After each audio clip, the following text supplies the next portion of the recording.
Machiavellian, Mr. McCormick would say. Maybe it's just honest. But I'm counting on Jessa for 3 reasons. 1, she doesn't have a car. Never even got her license, and depends on Chad or her parents or her boyfriends to drive her anywhere. 2, she will never turn down a suggestion to shop on Newberry Street, though I can barely afford the cupcakes. 3, most important, Dr. Van Tassel, Jessa's mom, who is all about girl power and doctors under her maiden name, works at Good Shepherd Hospital.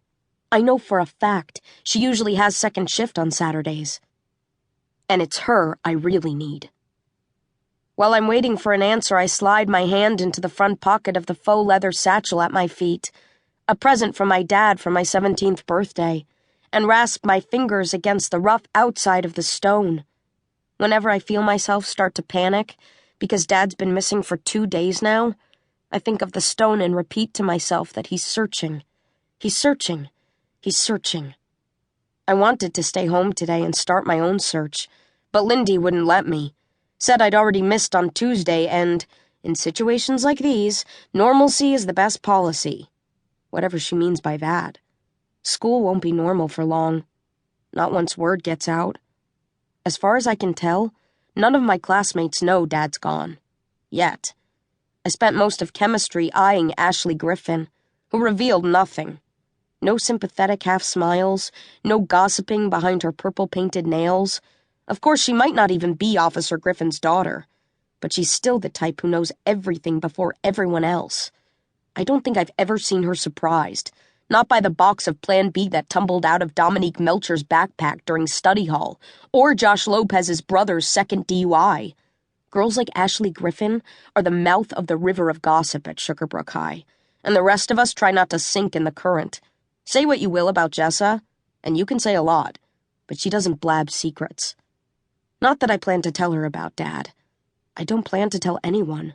I'm not embarrassed or anything. I know Dad must have a good reason for skipping out in the night.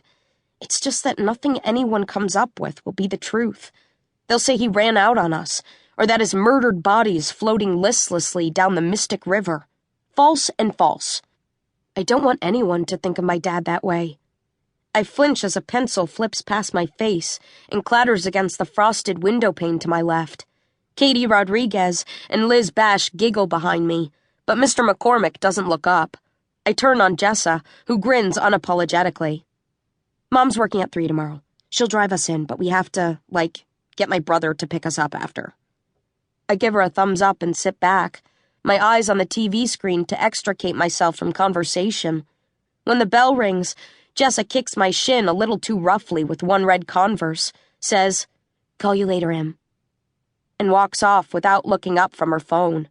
Her sequined hoodie winks under the fluorescence, and her tight jeans ripple like a second skin. Thus goes my great hope. After school lets out at 3, it's a fight to get out the door.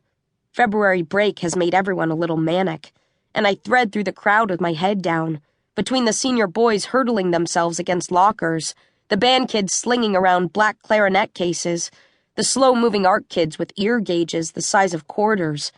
When I make it to the parking lot, I watch Oriole Parada plow right over the island, running down winter-dead grass, cutting through the dinky skate park the school put up to keep kids out of trouble. By trouble, I guess they mean getting high outside the Burger King on Elm Street, the most likely mischief for Sugarbrook students. Ours is one of 2 small high schools in town. The other is J. Jefferson Agricultural High, for the Aggies from the tobacco farms and cranberry bogs just west of us. This place would show up under a middle-of-the-road small-town USA Google search.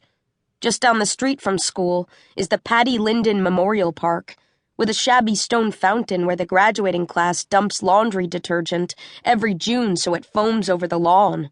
Around the park, half of the brick one-story businesses are either on the brink or close for good. Tommy's Bicycles hasn't had a new bike in the window in 5 years. Larissa's Hair on Main hasn't replaced a wig since the 90s, it's rumored. Jameson's Bakery shuttered when Mrs. Jameson ran off with a police officer from Malden and is still for sale 4 years later. I guess there used to be a big electronics company in... To keep listening to this audiobook, I've left you a link in the description so you can do it, at no cost thanks to Audible's 30-day free trial.